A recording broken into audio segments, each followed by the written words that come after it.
गर्मी की दोपहर है, लेकिन बनारस में बड़ी संख्या में लोग सड़कों पर निकले हुए हैं। अरविंद केजरीवाल नॉमिनेशन फाइल करने के लिए निकल चुके हैं लहराबीर चौक से, और उनका कारवा जो है वो रवाना हो रहा है कचहरी की तरफ, जहां पहुंचने का उनका कार्यक्रम है। तस्वीरें हम आपको दिखा रहे हैं। देखिए, बड़ी संख्या में आज लोगों की मौजूदगी यहां पर नजर आई है। चूंकि एक सवाल खड़ा हो रहा था लगातार कि क्या यहां पर केजरीवाल जब नॉमिनेशन दाखिल करने जाएंगे उनके साथ लोगों की संख्या नजर आएगी।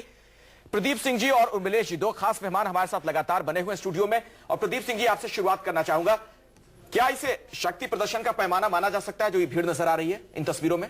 नहीं, देखिए, पैमाने की बात तो तब होगी जब सारे उम्मीदवारों का नॉमिनेशन हो जाए और उनकी भीड़ से आप तुलना करें। निश्चित रूप से अरविंद केजरीवाल के लिए जो लोग समर्थन में आए हैं वो बनारस के हों, बाहर के हों, जहां के भी हों, लेकिन संख्या पर्याप्त है। इसको ये मतलब आप फ्लॉप शो तो नहीं कह सकते किसी भी हालत में। तो काफी संख्या में लोग आए हैं। और अभी आपके मैनेजिंग एडिटर ने जो दिखाया था, बातचीत की थी किसी मुस्लिम बस्ती में जी, उससे एक बात, उनकी बातचीत से बड़ा साफ होता है कि बनारस के मुसलमानों के मन में अरविंद केजरीवाल का नाम सबसे ऊपर है जी।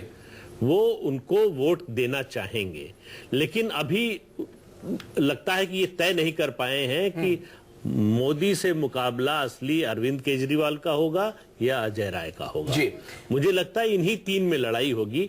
बाकी सपा बसपा के जो कैंडिडेट हैं वो उनकी भूमिका जो है वो परिधि की ही है। मेन फाइट में जो है वो अब कम से कम अभी नजर नहीं। अब उर्मिलेश, एक सवाल है जो कहा जाता है केजरीवाल को लेकर, और बनारस के संदर्भ में खास तौर पर कहा जाता है, उनके साथ जो लोगों की मौजूदगी होती है और खास तौर पर जो भीड़ है, विपक्ष के लोग ये कहते हैं कि बाहर के लोग इसमें ज्यादा होते हैं, स्थानीय लोग कम होते हैं।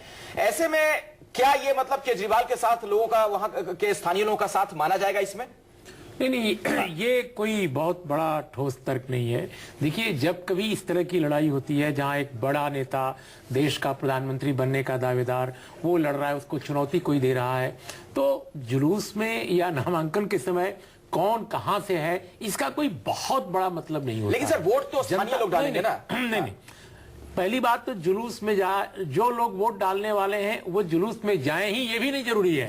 जैसे मान लीजिए, मैं जीवन में कभी किसी जुलूस में नहीं गया, किसी नामांकन के, शायद प्रदीप भाई भी नहीं गए होंगे, आप भी नहीं गए होंगे, लेकिन वोट तो आप डाले होंगे ना जी। तो हर वोट डालने वाला जुलूस में शामिल होगा तभी आप मानेंगे कि वो समर्थक है, ऐसा नहीं है। मैं कहता हूं 300 लोगों का नामांकन भरने केवल जाए भरने और 3 लाख लोगों का भरने जाए, इसका भी कोई मायने नहीं है। कई बार ऐसे लोग चुनाव जीतते हैं बड़े बड़े लोगों के खिलाफ। इंदिरा गांधी के खिलाफ राजनारायण जब चुनाव लड़ने लगे थे तो मुझे याद है, हम लोग उन दिनों थोड़ा कम उम्र थी, लेकिन उन दिनों याद है राजनारायण को हर व्यक्ति मान रहा था, अरे ये क्या लड़ेगा, ये बिल्कुल हो ही नहीं सकता।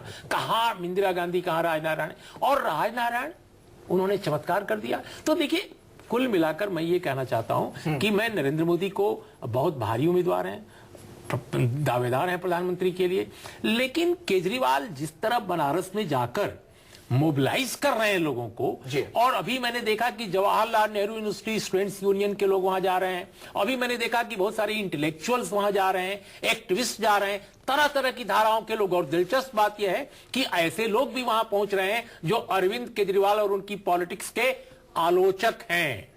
तो कुल मिलाकर एक अजीब बहुरंगी तस्वीर उभर रही है वाराणसी के चुनाव मैदान की, और वो तस्वीर यह है कि कहीं न कहीं कुछ लोग, कुछ शक्तियां, कुछ धाराएं ये सोच रही हैं कि जो तहजीब वाराणसी की है, जो सेकुलरिज्म का मुद्दा है, जो डेमोक्रेसी का मुद्दा है, उसके लिए एक बड़ी यूनाइटेड फोर्स जरूरी है, और वो शायद केजरीवाल 2014 की सबसे दिलचस्प जंग ये बन चुकी है अगर काशी के कुरुक्षेत्र की बात की जाए।